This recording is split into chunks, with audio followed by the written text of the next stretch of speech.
उर्दू सफ़ा को सब्सक्राइब कीजिए और आने वाली हर नई वीडियो के लिए घंटी दबाइए। उसने अपना एक प्राइवेट ऑफिस बनाया हुआ था जिसे मुल्हिका इसकी रिहाइशगाह थी। ये लग्जरी फ्लैट था जिसके एक कमरे को उसने ऑफिस के अंदाज में सजाया हुआ था। थोड़ी देर बाद वो ऑफिस पहुंच गया और उसने कुर्सी पर बैठते ही फ़ोन का रिसीवर उठाया और नंबर प्रेस करने शुरू कर दिए। गौसिक बोल रहा हूँ। राब्ता होते ही दूसरी तरफ से एक भारी सी मर्दाना आवाज़ सुनाई दी, मेरे ऑफिस में आ जाओ। फौरन गायकर ने तेज़ और कतरे तहमकाना लहजे में कहा और हाथ बढ़ाकर इसने कुरिडर दबाया और टोन आने पर एक बार फिर नंबर प्रेस करने शुरू कर दिए। सैंडी बोल रही हूँ। राब्ता होते ही दूसरी तरफ से एक नुस्वानी आवाज़ सुनाई दी, गायकर बोल रहा हूँ, फ़ौरन मेरे ऑफिस में आ जाओ।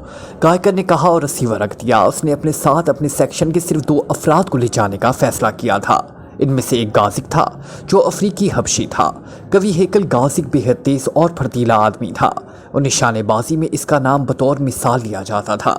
जबकि सैंडी यूरोपियन लड़की थी, वो भी बेहद फुर्तीली, ज़हीन, तेज़ और मार्शल आर्ट में माहिर समझी जाती थी।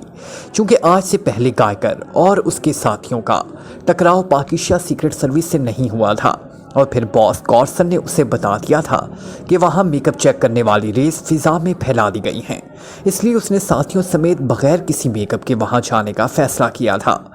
थोड़ी देर बाद कॉल बेल बजने की आवाज़ सुनाई दी तो गायकर ने मेज़ पर पड़ा हुआ एक रिमोट कंट्रोल नुमा आला उठाया और उसका एक बटन प्रेस करके उसे वापस मेज़ पर रख दिया। उसे मालूम था कि इस बटन के प्रेस होते ही फ्लैट का बैरूनी दरवाज़ा खुद ब खुद खुल गया होगा। चंद लम्हों बाद एक कवि हेकल हबशी अंदर दाखिल हुआ।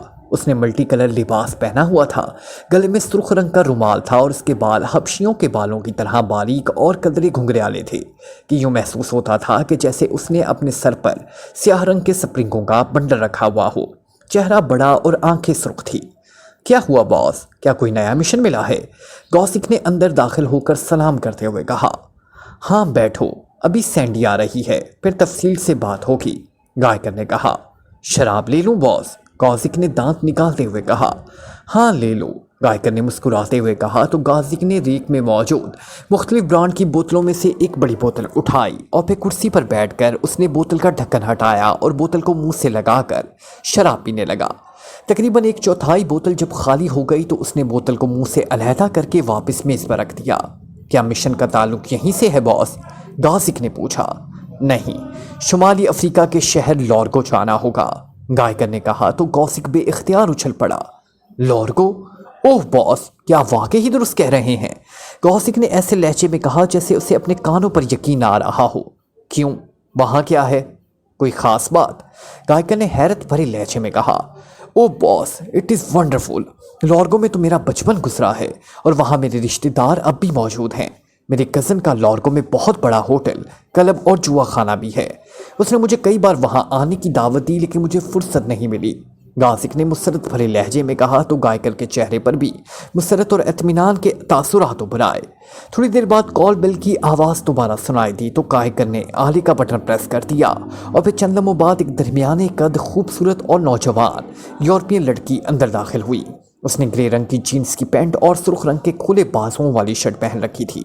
इसके खूबसूरत सुनहरे बाल बड़ी निफासत से सुर्ख रंग के रिबन से बंधे हुए थे। आंखों पर सुर्ख रंग के शीशों वाली गॉगल्स थी। सॉरी बॉस, मुझे आने में शायद देर हो गई, लड़की ने ऑफिस में मौजूद गाजिक को देखते हुए माजरत आमेज लहजे में कहा। नहीं, मुझे मालूम है कि तुम्हें काफ़ी फासले से आना होता है, गायकर ने मुस्कुराते हुए जवाब दिया तो लड़की गाजिक के साथ वाली कुर्सी पर बैठ गई। सैंडी, बॉस की बात सुनकर लुत्फ आ गया। गौसिक ने बड़े मुसरत भरे लहजे में कहा। क्या हुआ है जो तुम इस कदर खुश दिखाई दे रहे हो? सैंडी ने चौंक कर और हैरत भरे लहजे में कहा। नया मिशन लॉर्गो में है, मेरे आबाई शहर में जहां मेरा बचपन गुजरा है, गौसिक ने उसी तरह मुसरत भरे लहजे में कहा। नया मिशन और लॉर्गो में? वहाँ क्या मिशन हो सकता है? सैंडी ने मज़ीद हैरान होते हुए कहा। जब बॉस कह रहा है तो कुछ ना कुछ तो बहरहाल होगा ही सही, गौसिक ने जवाब दिया तो सैंडी ने इस्बात में सर हिला दिया। तुम्हारे इंतज़ार की वजह से मैंने गौसिक को मज़ीद तफसील नहीं बताई। पहले मिशन की तफसील सुन लो, फिर बात होगी, गायकर ने कहा तो दोनों चौंक कर गायकर को इस तरह देखने लगे जैसे बच्चा किसी शोबदाए बाज को तजस्सुस भरी नज़रों से देखते हैं कि न जाने वो कौन सा शोबदा दिखाने वाला है। ये मिशन सरकारी नहीं है, ब्लैक थंडर का है। तुम्हें मालूम तो है कि ब्लैक थंडर भी इंतहाई अहम मिशंस के सिलसिले में काराकास को हायर करता है। चनाचा इस बार भी ब्लैक थंडर ने काराकास को हायर किया है, गायकर ने कहा। फिर उसने बॉस कॉर्सन से होने वाली तमाम बातचीत पूरी तफसील से दोहरा दी। पाकिस्तान सीक्रेट सर्विस की तारीफें तो मैंने भी बॉस बहुत सुन रखी हैं, लेकिन मेरा ख्याल है ये एशियाई लोग प्रोपोगंडे के माहिर होते हैं।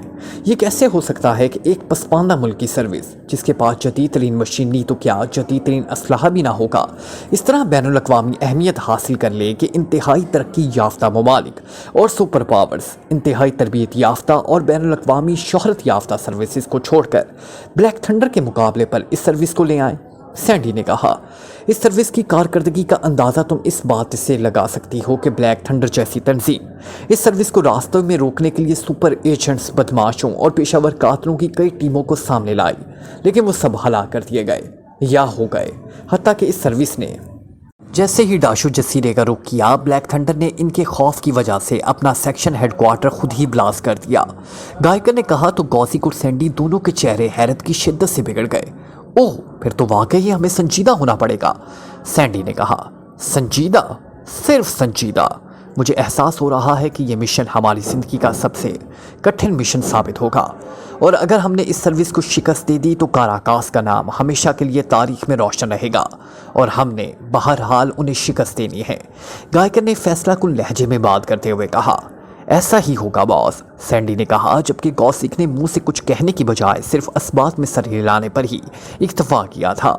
बॉस, डेविक और पैगी तो जदीद रेस की वजह से उन्हें ट्रेस कर लेंगे और इन पर चलाकर राख करने वाली रेस फायर करके उन्हें हलाक कर देंगे, लेकिन हम उन्हें किस तरह ट्रेस करेंगे, सैंडी ने कहा।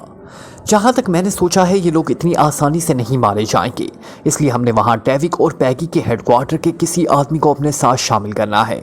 जैसे ही इन लोगों के बारे में कुछ मालूम होगा हम इन पर चढ़ दौड़ेंगे, इसके अलावा और कोई चारा नहीं है, गायकर ने कहा। बॉस, आप बेफिक्र रहें, मैं लॉर्को में दाखिल होने वाले हर आदमी की निगरानी कराऊंगा। वहाँ ऐसी तंजीम है जो ये काम इंतहाई खुफिया तौर पर करती है, उसे रकम देकर हम हायर कर लेंगे। मेरे कज़न इस सिलसिले में काम दे सकते हैं, और फिर जैसे मशकूक समझा जाए उसे गोली मार दी जाएगी, गौसिक ने जवाब देते हुए कहा। ठीक है, वहाँ पहुँचकर तमाम हालात देखकर लाइन ऑफ एक्शन बनाई जाएगी। सैंडी, तुमने मेरे गौसिक और अपने वो कागजात साथ लेने हैं जिन पर हमारे असल चेहरों की तस्वीरें हैं। हमने वहाँ बगैर मेकअप के जाना है, वरना हमें भी मशकूक समझकर डेविक और पैगी हम पर राख कर देने वाली रेस फायर कर देंगे। वहाँ पहुँचकर रिहाइश का और गाड़ियों का बंदोबस्त काजी करेगा।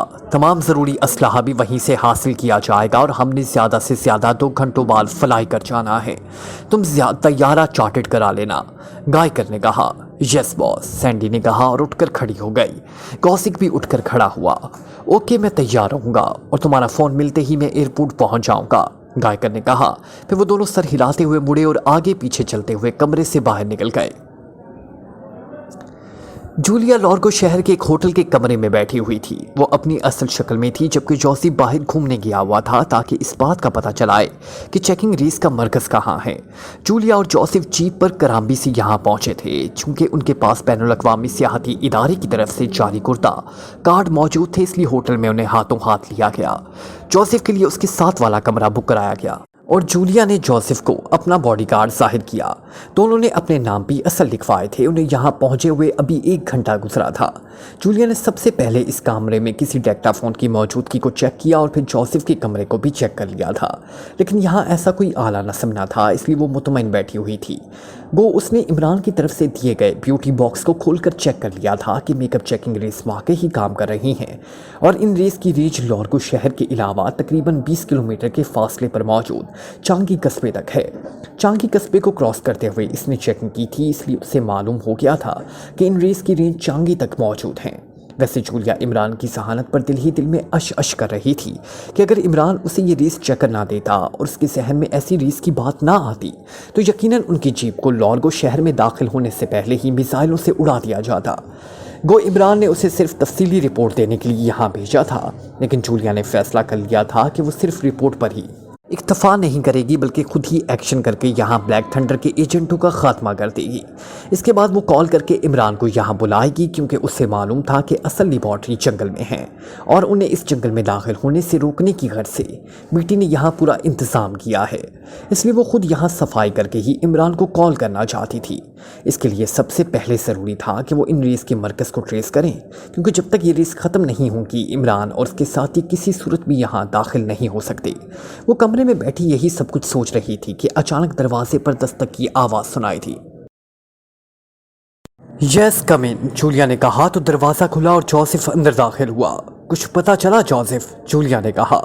कुछ ना कुछ तो पता चल गया है, मज़ीद के लिए काम करना होगा, जोसेफ ने जवाब दिया। क्या मालूम हुआ है? जूलिया ने चौंक कर पूछा। मैडम, जोसेफ ने कहा, यहाँ कमरे में मुझे मैडम मत कहो, मुझे अजनबियत की बू आती है। बाहर ठीक है लेकिन यहाँ तो मुझे मिस जूलिया कह सकते हो। जूलिया ने इसकी बात काटते हुए कहा। नहीं मैडम, ये मजबूरी है वरना तबाही ने हर तरफ से घेर लेना है। तो मैडम ही कह लो, जूलिया ने मुस्कुराते हुए कहा। मैडम, आज से 3 रोज़ पहले लॉर्गो शहर के मुसाफात में वाक़या एक अहाते में एक बड़ा सामान बरदार हेलीकॉप्टर उतरा था। यहाँ 4 घंटे गुजार कर वो हेलीकॉप्टर वापस चला गया, जोसेफ ने कहा। तो फिर? जूलिया ने चौंक कर कहा। मैंने मालूम कर लिया है कि इस अहाते में मंशियात के खुफिया स्टोर्स हैं और ये स्टोर्स यहाँ के एक क्लब स्काई नाइट के मालिक और जनरल मैनेजर रॉथिम की मलकियत है, जोसेफ ने कहा। वहाँ इर्द गिर्द और भी तो लोग रहते होंगे, वो बता सकते हैं कि जो सामान इस हेलीकॉप्टर पर यहाँ लाया गया है वो कहाँ गया है, जूलिया ने कहा। मैंने मालूम कर लिया है मैडम कि 2 भारी कंटेनर्स 2 बड़ी जीपों में लाद कर इस अहाते से स्काई नाइट क्लब में लाए गए, फिर वो यहाँ से इस तरह गायब हो गए कि किसी को इस बारे में मालूम नहीं, हत्ता कि इस क्लब के वेटर्स को भी इनके गायब होने का इल्म नहीं। मेरा ख्याल है कि उन्हें किसी खुफिया तहखाने में रखा गया और फिर रात को खामोशी से किसी खुफिया रास्ते से यहाँ से ले जाया गया, जोसेफ ने जवाब दिया। ओह हाँ, उन्हें भी तो खदशा होगा कि उन्हें चेक ना कर लिया जाए। हैरत है, तुमने इतने कम वक्त में इतनी मालूमात हासिल कर ली हैं। किसको तुम पर शक तो नहीं हुआ? जूलिया ने कहा। नहीं मैडम, शक करने वाले किसी को बताने के काबिल ही नहीं रहे, जोसेफ ने बड़े सादा से लहजे में कहा। ओहो, इसी तरह की कत्ल-ओ-गारत हमें मशकूक भी कर सकती है, जूलिया ने कदरे परेशान लहजे में कहा। मैडम, जब हम काम करेंगे तो जाहिर है मशकूक तो होंगे। यहाँ बेशुमार लोग ऐसे हैं जो हर क्लब, होटल और हर रास्ते पर गैर मुल्कियों की निगरानी करते फिर रहे हैं, जोसेफ ने जवाब दिया। तो अब स्काई नाइट क्लब के मालिक और जनरल मैनेजर रॉथिम से मालूम किया जाए कि वो मशीनरी कहाँ पहुँच गई है, जूलिया ने कहा। यस मैडम, चूँकि इसके साथ ही हमें मैदान में मुसलसल काम करना पड़ेगा, इसलिए मेरा ख्याल है कि हम होटल की बजाय किसी रिहाइशगाह में शिफ्ट हो जाएं, जोसेफ ने कहा। ठीक है, लेकिन हमने खुले आम काम नहीं करना वरना हम घेरे में ले लिए जाएंगे। इस रॉथिम की रिहाइशगाह पर रेड किया जाए वरना होटल में होने वाली कार्रवाई से पूरा शहर चौंक पड़ेगा और हमारे साथ मसला यही है कि हम मेकअप करके भी अपने आप को मज़ीद मशकूक नहीं कर सकते। इसलिए जब तक हेडक्वार्टर ट्रेस ना हो जाए और मेकअप चेकिंग रेस का खात्मा ना हो जाए हमें हाथ पैर बचा कर काम करना होगा, जूलिया ने कहा। यस मैडम, वैसे आप भी बॉस से कम ज़हीन नहीं हैं और इसलिए बॉस आपकी तारीफ़ करता रहता है, जोसेफ ने कहा। इसकी आदत है कि वो ऐसी ही बातें करता रहता है। अब हमें क्या करना है ये बात सोचें। हमने जितनी जल्दी मुमकिन हो सके अपना काम करना है। वहाँ इमरान और दूसरे साथी भी हमारी रिपोर्ट के मुंतज़िर होंगे, जूलिया ने कहा। आप ये होटल छोड़ दें, मैंने एक रिहाइशगाह का बंदोबस्त कर लिया है, वहाँ जाकर आगे की प्लानिंग करेंगे, जोसेफ ने कहा। तो जूलिया सर हिलाती हुई उठ खड़ी हुई और फिर तकरीबन 1 घंटे बाद एक मुसाफाती छोटी सी कॉलोनी में बनी एक मुतवस्त टाइप की कोठीनुमा कमरे में मौजूद थे। आप यहीं ठहरें, मिस रॉथिम की रिहाइशगाह के बारे में मालूमात हासिल करके आता हूँ, जोसेफ ने कहा। शाम होने वाली है, हमने आज रात ही सारा काम मुकम्मल करना है, इसलिए जितनी जल्दी मुमकिन हो सके काम को निपटाओ, जूलिया ने कहा। यस मैडम, जोसेफ ने कहा और मुड़कर कमरे से बाहर चला गया, जबकि जूलिया कमरे में बैठी रही।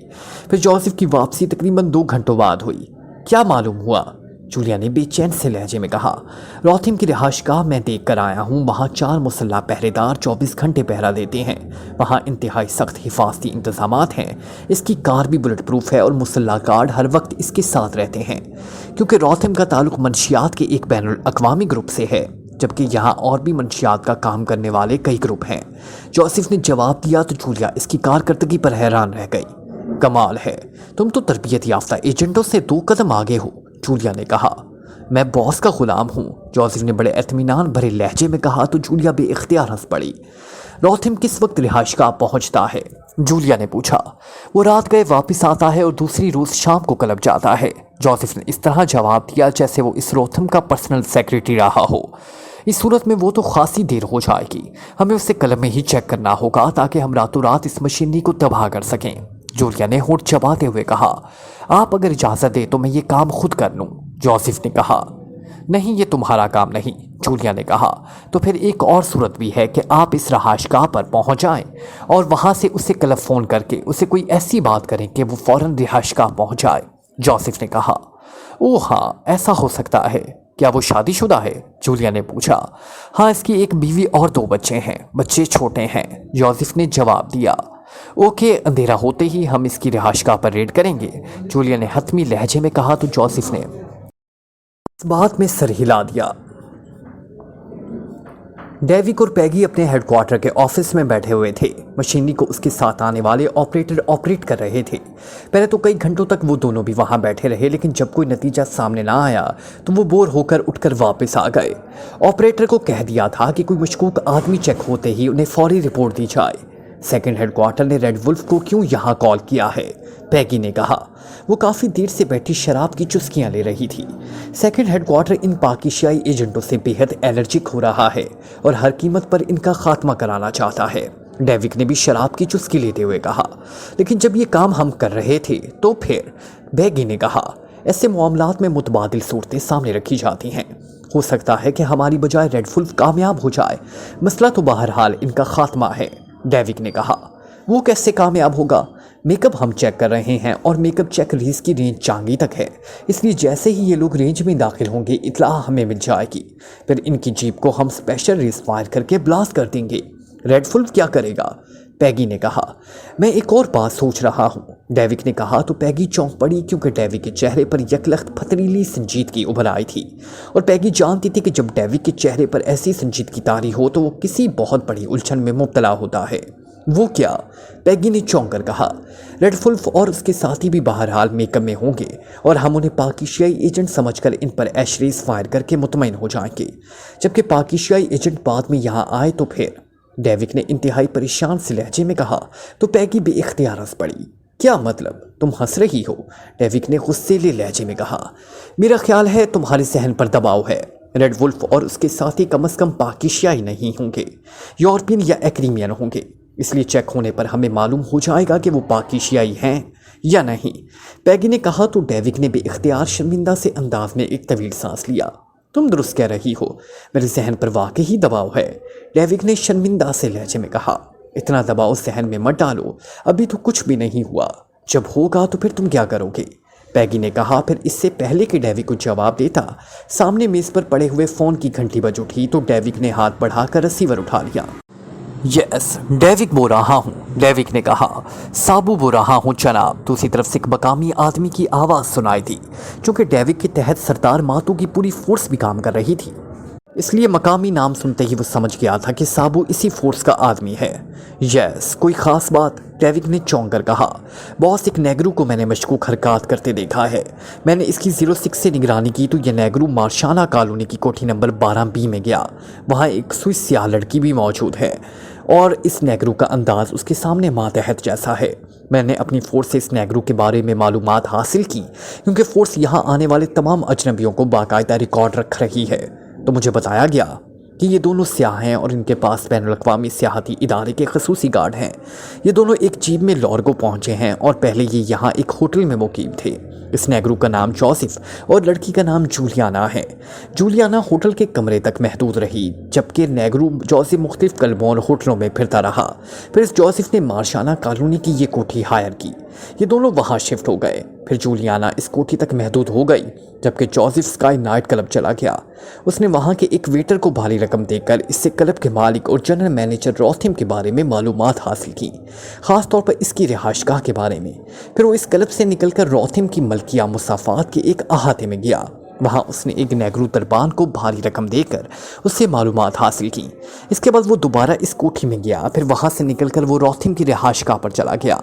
इसने इस रिहाइशगाह का चक्कर इस अंदाज में लगाया जैसे चेकिंग कर रहा हो, फिर दोबारा इस कॉलोनी वाली कोठी में चला गया और अभी तक वहीं है। साबू ने इस तरह तफसील बताते हुए कहा जैसे वो सारा वक्त जोसेफ के साथ साथ रहा हो। गुड शो, तुम और तुम्हारी फोर्स वाकई ही बेहतरीन जा रही है, लेकिन क्या इसके मशकूक होने के सिर्फ यही वाक़यात हैं या कोई और बात भी है? डेविक ने कहा। जनाब, जो खसूसी हेलीकॉप्टर यहाँ आया था और इसी अहाते में उतरा था, फिर इस अहाते से मशीनरी स्काई नाइट क्लब के तहखानों में पहुँचाई गई थी और वहाँ से खुफिया रास्ता के ज़रिए ये मशीनरी आपके पास भिजवा दी गई थी। मेरा ख्याल है कि ये नेगरू इसी मशीनरी की खोज में इन सब जगहों पर काम कर रहा है। साबू ने कहा तो डेविक और सामने बैठी हुई पैगी दोनों भी इख्तियार चौंक पड़े। चूंकि लाउडर का बटन पहले से प्रेस था, इसलिए दूसरी तरफ से आने वाली आवाज़ सामने बैठी हुई पैगी भी बखूबी सुन रही थी। इसलिए साबू की बात सुनकर दोनों भी इख्तियार उछल पड़े। ये क्या कह रहे हो तुम? इस मशीनरी के बारे में किसी को कैसे पता चल सकता है? डेविक ने हैरत भरी लहजे में कहा। जनाब, ये मेरा अंदाज़ा है, हो सकता है कि गलत हो, लेकिन बहरहाल ये आदमी और लड़की दोनों मेरे ख्याल में मशकूक हैं। साबू ने जवाब दिया। ठीक है, तुम दोनों की निगरानी जारी रखो, अगर ये लोग कोई ख़ास इकदाम उठाएं तो मुझे कॉल करना, डेविक ने कहा। यस सर, दूसरी तरफ से कहा गया। उसके साथ ही राब्ता ख़त्म हो गया तो डेविक ने रिसीवर रख दिया। तुमने फौरी एक्शन लेना था, पैगी ने कहा। क्या एक्शन लूँ? तुमने सुना नहीं कि इनके पास बैनुल-अक़वामी सियाहती इदारे के कार्ड्स हैं और यहाँ दाखिले के वक्त इनका सियाहती इदारे में बाकायदा इंदराज हुआ होगा। अगर उन्हें हलाक कर दिया गया तो यहाँ बहुत बड़ा तूफ़ान खड़ा हो जाएगा, क्योंकि यहाँ सबसे ज़्यादा सरे मुबादला सियाहत की वजह से ही कमाया जाता है, इसलिए सियाहों का ख़ास ख्याल रखा जाता है। अभी तक उन्होंने कोई ख़ास इकदाम भी नहीं किया, फिर वो दोनों यहाँ मौजूद हैं तो इसका मतलब है कि वो दोनों मेकअप में नहीं, डेविक ने जवाब दिया। तुम्हारी बात दुरुस्त है, वैसे भी इस मशीनरी के बारे में सिर्फ हमें इल्म है या फिर रॉथिम को, और किसी को इसका इल्म नहीं हो सकता। अलबत्ता जिस अंदाज की कारकर्दगी चागू फोर्स की सामने आई है, इसलिए उन्हें लाजिमन इस बारे में मालूमात हासिल होंगी। बाहर के आदमियों को इस बारे में इल्म हो ही नहीं सकता, पैगी ने कहा तो डेविक ने असबात में सर हिला दिया। फिर तकरीबन 3 घंटों बाद जब वो सोने के लिए उठने ही वाले थे कि फ़ोन की घंटी बज उठी तो डेविक ने रिसीवर उठा लिया। यस, डेविक बोल रहा हूँ, डेविक ने कहा। साबू बोल रहा हूँ बॉस, दूसरी तरफ से साबू की आवाज़ सुनाई थी। यस, कोई ख़ास बात? डेविक ने साबू की आवाज़ सुनकर भी इख्तियार चौंक कर कहा। जोसेफ और जूलियाना दोनों रॉथिम की रिहाइशगाह में जबरन दाखिल हो गए हैं और अब भी वहीं हैं, साबू ने कहा। जबरन दाखिल हो गए हैं? क्या मतलब? डेविक ने हैरत भरी लहजे में कहा। वो दोनों वहाँ गए चूँकि रिहाइशगाह में इंतहाई सख्त हिफाजती इंतजामात मौजूद हैं, जबकि गेट के अंदर भी 2 मुसल्लह दरबान हर वक्त मौजूद रहते हैं। ये दोनों रिहाइशगाह के गेट पर पहुँचे और उन्होंने कॉल बेल का बटन दबाया तो एक मुसल्लह दरबान जैसे ही बाहर निकला, इस नेगरू जोसेफ ने बिजली की सी तेज़ी से उसे दोनों हाथों से उठाकर वापस अंदर फेंक दिया और उसके साथ ही वो दोनों भी अंदर दाखिल हो गए और फाटक बंद कर दिया गया। अंदर से फायरिंग की आवाज़ें भी सुनाई दी गईं और ये दोनों अभी तक अंदर मौजूद हैं, साबू ने जवाब दिया। तुम कहाँ से निगरानी कर रहे हो? डेविक ने होंठ चबाते हुए कहा। मैं मशीन से निगरानी कर रहा हूँ और इस कोठी से एक ब्लॉक दूर मौजूद हूँ, दूसरी तरफ से कहा गया। और रॉथिम कहाँ है? डेविक ने पूछा। रॉथिम अपने क्लब में मौजूद है, दूसरी तरफ से कहा गया। तो फिर ये दोनों इसकी रिहाइशगाह पर क्यों गए हैं? डेविक ने हैरान होते हुए कहा। अब इस बारे में मैं क्या कह सकता हूँ? दूसरी तरफ से साबू ने जवाब देते हुए कहा। ये रॉथिम क्लब के अलावा भी कोई धंधा करता है? डेविन ने अचानक एक ख्याल के तहत पूछा। यस बॉस, रॉथिम यहाँ मंशियात के एक बैनुल-अक़वामी तंजीम का नुमाइंदा है, साबू ने जवाब दिया। ओह, फिर ऐसा भी तो हो सकता है कि ये सारी कार्रवाई मंशियात के इस धंधे के सिलसिले में हो रही हो, डेविक ने कहा। ओह यस बॉस, वाकई ऐसा भी मुमकिन हो सकता है, साबू ने कहा। तुम निगरानी जारी रखो, मैं रॉथिम से बात करता हूँ, डेविक ने कहा और कुरिल्लर दबा दिया। तुम्हें इस बात का ख्याल कैसे आया कि रॉथिम का कोई और धंधा भी हो सकता है? पैगी ने कहा। साबू ने बताया था कि इसकी रिहाइशगाह पर इंतहाई सख्त हिफाजती इंतजामात हैं और ऐसे इंतजामात सिर्फ क्लब का जनरल मैनेजर या मालिक नहीं करा सकता। डेविक ने नंबर प्रेस करते हुए जवाब दिया तो पैगी ने इस्पात में सर हिला दिया। इस दौरान डेविक ने इंक्वायरी के नंबर प्रेस कर दिए थे। Yes, inquiry please. राब्ता कायम होते ही एक मर्दाना आवाज़ सुनाई थी। स्काई नाइट क्लब के जनरल मैनेजर रॉथिम का फ़ोन नंबर दें, डेविक ने कहा तो दूसरी तरफ से नंबर बता दिया गया। तो डेविक ने कुरियर दबाने और टोन आने पर इंक्वायरी ऑपरेटर के बताए हुए नंबर प्रेस करने शुरू कर दिए। Sky night club. राब्ता होते ही एक नुस्वानी आवाज़ सुनाई दी। डेविक बोल रहा हूँ, रोथिम से बात कराएं। डेविक ने कहा। होल्ड करें। दूसरी तरफ से कहा गया। हेलो, रोथिम बोल रहा हूँ। चंद लम्हों बाद एक मर्दाना आवाज़ सुनाई दी। डेविक बोल रहा हूँ, आपकी रहायशगाह में एक नेगरू और एक स्विस लड़की जबरन दाखिल हुए हैं। क्या आपको इत्तला मिल चुकी है? डेविक ने कहा। क्या कह रहे हैं आप? मेरी रिहायशगाह पर? क्या मतलब? दूसरी तरफ से इंतहाई हैरत भरे लहजे में कहा गया। मुझे रिपोर्ट मिली है कि नेगरू जिसका नाम जोसेफ है और एक स्विस लड़की जिसका नाम जूलियाना है, जिनकी हमारे आदमी निगरानी कर रहे हैं, वो आपकी रिहायशगाह में जबरन घुस गए हैं और अभी तक अंदर मौजूद हैं। डेविक ने कहा। ये आप क्या कह रहे हैं? ये कैसे मुमकिन है? अभी मेरी वाइफ का फ़ोन आया है, इसने तो ऐसी कोई बात नहीं की, बल्कि इसने तो बताया है कि इसकी तबीयत नासाज है, लिहाजा मैं जल्दी घर वापस आ जाऊं। रोथिम ने हैरत भरे लहजे में कहा। आपका मंशियात के सिलसिले में कोई मुखालिफ ग्रुप तो नहीं? डेविक ने कहा। नहीं। क्यों? रोथिम ने हैरत भरे लहजे में कहा। मेरा ख्याल था कि शायद ये लोग आपके किसी मुखालिफ ग्रुप से ताल्लुक़ रखते हैं। बहरहाल ये भी हो सकता है कि आपकी वाइफ की गन पॉइंट पर आपसे बात कराई गई हो, इसलिए आप बहरहाल मोहतात रहें। डेविक ने कहा। ठीक है, मैं अभी आदमी भेजकर इनका खात्मा करा देता हूँ। रोथिम ने इंतहाई गुस्सेले लहजे में कहा। उसके साथ ही राब्ता ख़त्म हो गया तो डेविक ने रिसीवर रख दिया। मेरा ख्याल है कि इन दोनों से हमें खुद पूछ-कुछ करनी चाहिए, ये रोथिम तो उन्हें हलाक कर देगा।